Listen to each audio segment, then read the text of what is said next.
Hi everyone, welcome to Land and Sea. I'm Jane Adey. We have an archival show for you today. We're going to take you back 45 years to the community of Triton. There was great optimism about the fishery and excitement about a brand new fish plant that could bring lots of jobs. Here's former host Dave Quinton in Triton back in 1979. Let's go back to springtime, to late May, when the land was coming back to life and the sea too finally beginning to warm up. Well, in most places it was. Here on the western side of Notre Dame Bay it would take a while longer, for this iceberg came here to melt and die under the warm spring sun. But only visitors from the south bothered to stare at icebergs. There are more important things to do in late May for the people who live here. In fact, it's the busiest time of year for fishermen and shore workers. The lobster and salmon fisheries are in full swing. Soon the capelin will bring the codfish, and right now there's a real glut of spring herring. The boats are coming in, loaded to the gunwales. A good thing it's a smooth day on the water.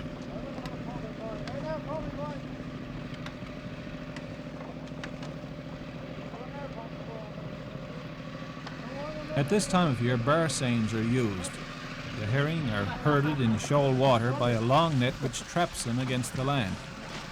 Since the herring swim in big schools, it's not hard to fill your boat. At 12 cents a pound, there's a good day's pay to be made.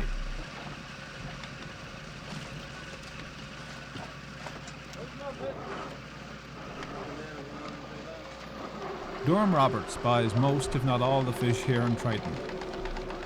He's the main supplier and promoter of the fishery in this part of the bay.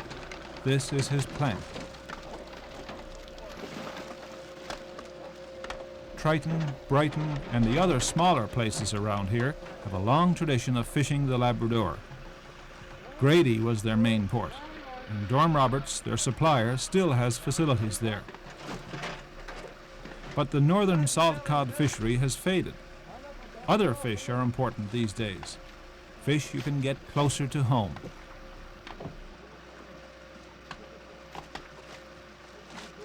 So not many men go north to the grounds around Grady anymore. Not with boatloads of herring out there in the bay.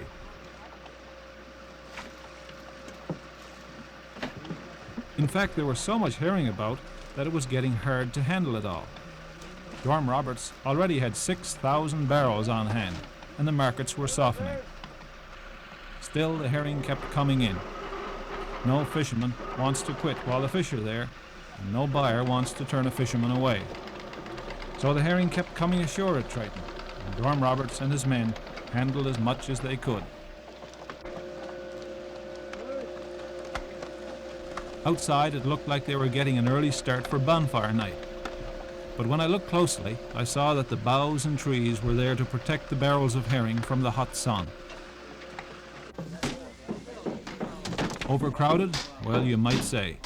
But this was just a temporary problem. It won't be long before the crowded, cramped wharf and the lack of freezing and storage space at Triton will be but a memory. For change, and a dramatic change too, is just around the corner, or just around the point, I should say, in eastern Tickle, where there's a brand new fish plant being built.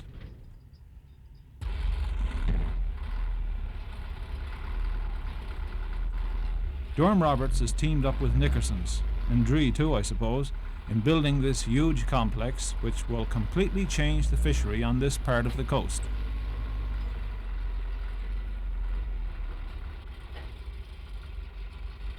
It was merely a skeleton of a building last May, but already it was the talk of the shore. Fisherman Scott Roberts. Scott, I believe the new fish plant is going to make a big difference to the fishery here, isn't it? That's right, sir. That's what the people are saying anyway. What will it mean to you now as a fisherman? What difference will it make? Well, it will mean a lot. We won't have to throw away anything, you know. We'll be able to sell what we get to see. Now, you were unloading this morning. You came in with a lot of herring. You came in with 20,000 pounds almost, and you had to wait quite a while to unload, didn't you? Yeah, that's right, sir. We had to wait, and not only that, we had to work hard. Yeah.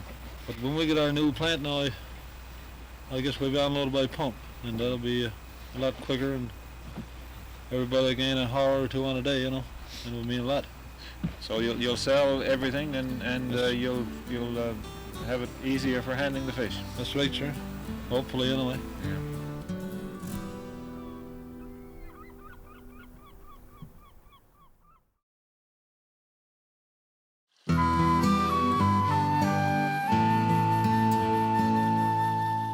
Welcome back. You're watching an archival land and sea show from 1979, all about the fishery in the community of Triton. Let's get back to the show now with former host Dave Quinton.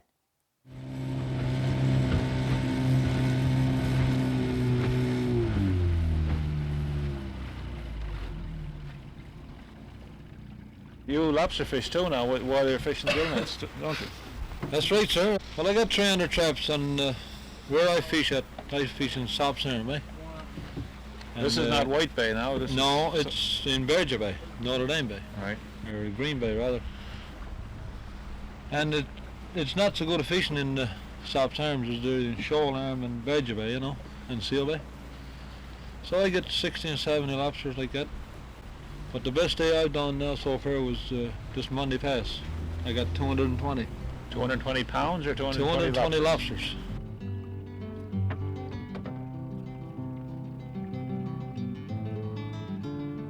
Scott is now a full-time fisherman. It's been 5 years since he worked in the woods as a logger. But he's not the only man around here who switched from logging to fishing in recent years. More and more are going back to the fishery, now that it's become a more attractive occupation. Most have been fortunate enough to keep their salmon and lobster licenses over the years. It's been a happy coincidence that the spring layoff in the lumber woods coincided with the salmon and lobster fisheries.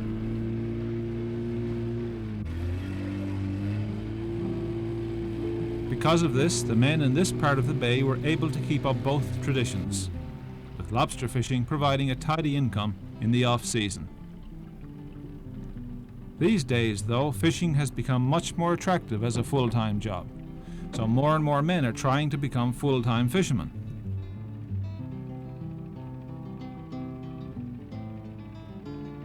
By catching lobsters, salmon, herring, codfish, turbot, and squid, a man can do all right these days.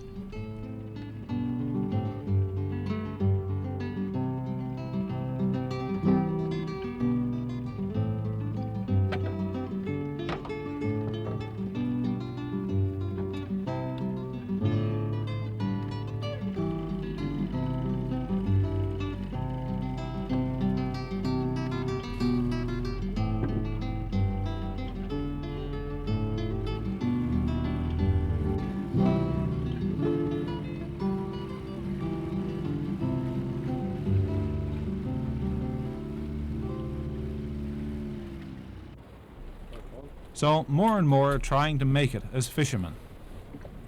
Many are still using small boats with outboard engines.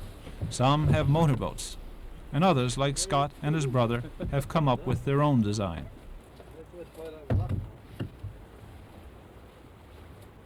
Scott's brother was out fishing with his son and another man. Which leads us to another question, the question of young people entering the fishery. Over the years, parents and school teachers have discouraged young people from becoming fishermen. But that's all changing now. The fishing industry has finally become attractive. Yet, keen young fishermen like these two Roberts boys cannot automatically become fishermen. It's not easy to get a license these days. There's going to be a problem getting licensed, you know. But to be able to fish for ground fish anyway, herring and mackerel, those kind of things. Well, now you've got salmon and lobster license too, I suppose. That's right, yeah. I got the bar seine license, and the salmon license, herring license, and a lobster license. Do you see this as a problem in years to come for young people like young Sean over here? Yeah, I say it is a problem. If they don't do something about it, there's going to be a big smear, you know. We're getting a new planter now, and they're going to want a lot of fishermen. Keep everybody going. A lot of women is going to make their living there too, see? And that's going to be a big help on us, fellas.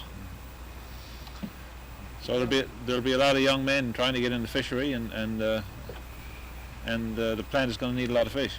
That's true, sir. Yeah, they're going to need more fishermen around there now to keep that plant going. But I guess it's going to take in all the bay, you know. That's from, I guess, Northern Reed to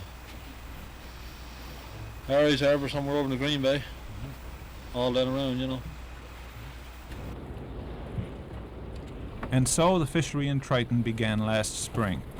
Lobsters, herring, and as spring turned to summer, the codfish came, and the mackerel. It would be a year like many others, a seasonal fishery, the men switching from species to species, fishing for whatever was most abundant on their fishing grounds.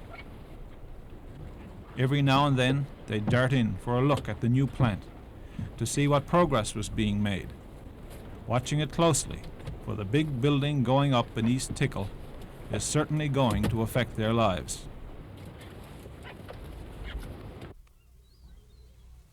Well, all this was in the spring at the beginning of the fishery.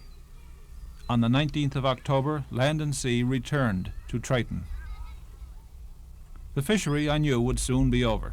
I wanted to see what sort of a season it had been, and how Scott had made out with his new boat.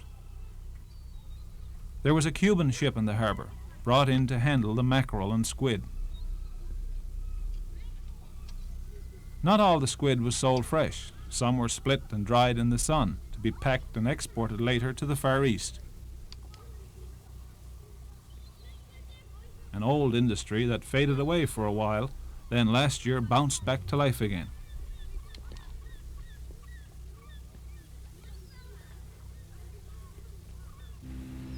The fishery was drawing to a close. Another few weeks and it would be all over for the small boats of Triton. Once November comes and the squid go, most men will haul up their boats.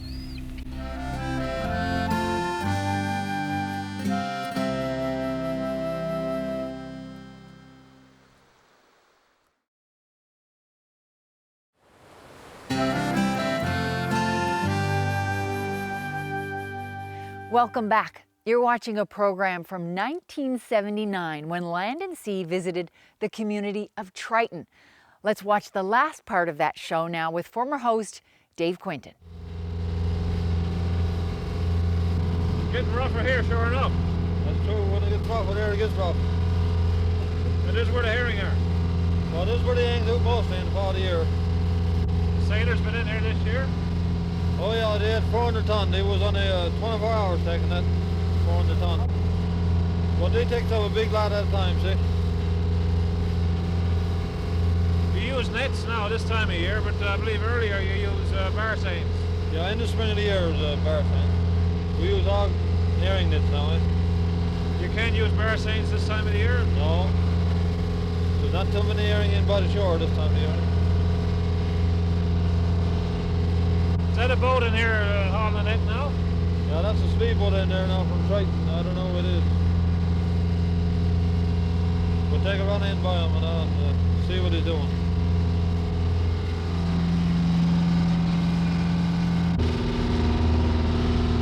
Scott, what's he doing? Is he's not hauling his net? What's going on there?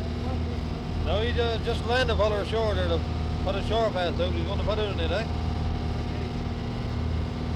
Pretty rough spot, he's big. That's right, sir. That's Rick's Windsor and Merv Windsor from Triton. They're buddied up by there together. All right. So you got to climb over the cliff now to set the net. That's right, you got to climb over the cliff now to put a shore path on. Funny how the herring seem to pick the roughest spots. That's true. You know, it's always rough down around there this time of year. Now we'll go up to East Tickle now and take a look at the new plant they're building there, see? When we were here in the spring, it was barely started. That's true, yeah, they got it all closed in now. And, we'll take a run in there now, we'll go up to East Tickle, see? You got high hopes for this plant now, it's going to make a big difference. Oh yes, everybody's looking forward to it anyway. Will it be ready for the spring fishery? I imagine the freezing facilities will be ready, you know. I wouldn't say about the rest of things now. Is this the cove we're coming into now, is it? Yeah, that's true. It's open up there now. Going to East Tickle. It's always rough all along there. And there it was, Triton's new fish plant, the pride of Triton Seafoods, and I might add, of the fishermen of Triton too, for it will certainly boost the fishery here. It will have a freezing capacity of 300,000 pounds a day. It will employ between 300 and 400 people. So obviously, everyone out here is looking forward to next year. There will be jobs ashore in the plant. There will be a better place for the fishermen to unload and sell. No longer will they be forced to dump their catch. Millions of pounds of squid had to be thrown away this year. What sort of a year now has it been for the fishermen here in Triton? A pretty good one for most people? Yeah, I'd say it had been a pretty fair year. Not so good as it was, you know, because more fishermen got involved in the fishery, you know, bigger, and it brought it all down to everybody got so much, you know. Seems to be a lot of interest in the fishery here these days. That's true, yeah. There's a lot of people getting interested in the fishery, sir. Spending a lot of money, working hard, trying to do more than they can do. I suppose this is the end of the fishery now, is it? Yeah, we're getting close up to it now. I figure about another 3 or 4 weeks. That'll be enough for me anyway. Yeah. And I'm thinking all the rest of the fishermen is thinking the same thing, you know. It's pretty cold work hauling herring out of a net this time of year, isn't it? Yeah, that's true. It's not all that warm, especially in the mornings. You get to the warm bed. But you get a fairly good price, so I suppose it makes it worthwhile. Yeah, we get 12 cents a pound for herring. Seems like all the fishermen are satisfied, you know. Is that, Quite happy with it. that's pretty important to the fishermen here in the fall herring fishery. That's true, yeah. It gives everybody 2 or 3 months at the herring and sets them up for Christmas, see? How much now would a boat get on a fairly good day? Well, you got a good herring when they run good. You get 5,000 or 6,000 pounds. That'll be a good day, you know. It's a lot of work picking that herring A out lot of of nets. work. Yeah, I've only had one half decent day since I started, you know. I think between 3,000 and 4,000 was the best day I've done. Because last week now we've gone down to 200 and 300 pounds, 300 and 400 pounds. Are the herring always here like this in the fall of the year? Most every fall, far as I can mind, you know. But now you're not interested in going out and getting a purse seiner or a bigger boat or a better way of getting herring? There's a lot of work involved with the nets, isn't it? Yeah, that's true. I'm not interested in something like that, so it's too expensive, you know. Yeah. And the way they got it around there now, the quotas for 400 or 500 tons herring, and only lasts, well, at least a week. This year it lasts 24 hours, I believe, for this bay. So you're better to be at it over a couple of months Yeah, that's true. with the gill nets. Yeah, that's right. So you soon have this boat up now for the winter. Yeah, I'm thinking now this is our last trip. I'm thinking about it on or up now on the high tides, on this tides, eh? So it's all told, it's been a pretty good year. You're satisfied with your boat and you're satisfied with the fishery. Satisfied with everything, sir. Yeah, satisfied with the boat and the fishery has been fair, like I said before, you know. And you'll have a bit more comfort next year when that plant is done. That's true. Hopefully we get the plant, we'll be able to sell everything we get. We was able to sell everything this year except squid, you know. We had a boat there from Cuba, as you see, foreign boat there. She could only handle 3 and 4 tubs of man per day, you know, which has only brought it down to 600 pounds a day. Why is this now? Why can they only handle so much? They're big vessels. Big vessels, they could only freeze 100,000, 120,000 pounds a day, you know. So And what the happened? fishermen could jig 500,000 or 600,000, you know. And what happened to the squid now you couldn't sell? Well, we just had to dump it. How much was dumped? Does anybody know? Well, no one knows right offhand, but I'd say it's close on so much dumped as it was sold. Seems like a terrible waste. Terrible waste, and so many people, you know, you want for it. I know I like to have it all, but that's beside the point. Next year now, though, with the plant, you won't have problems like this, I suppose. Well, I don't think we'll ever sell all the squid you can jig or all of everything you can get. But at least we know where we're going, you know. We're going to our own plant, Triton, you know. Well, there still may be a bit of a glut if the squid and mackerel continue to swarm inshore each fall. But what about the rest of the year? Is there enough groundfish around Triton to keep a big plant like this operating year-round? Not from the boats that fish out of Triton now, that's for sure. Obviously, Triton Seafoods will be looking for new sources of codfish, and there's only one place it can come from, the north. Inshore or from draggers, I don't know, and the company isn't talking. But one thing is sure, Triton is going to be one of the places to watch over the next few years. That was former host Dave Quinton with a Land and Sea show from 1979 in the community of Triton. Now, I spoke with Mayor Jason Roberts for an update about the town. Jason's father, Derm, built that fish plant in Eastern Tickle and called it Triton Seafoods. Today, it's owned by Ocean Choice International, and it mainly processes crab. Mayor Roberts says the town is doing well with a population of around 1,000 people. There's a thriving marine service center, an aquaculture operation producing mussels, and tourism is growing steadily. And the mayor is set to open a $10 million lobster processing facility that will mean lots of opportunities for the people of Triton and surrounding areas. We hope that you enjoyed this look back at a Land and Sea archival special. We'll see you again next time.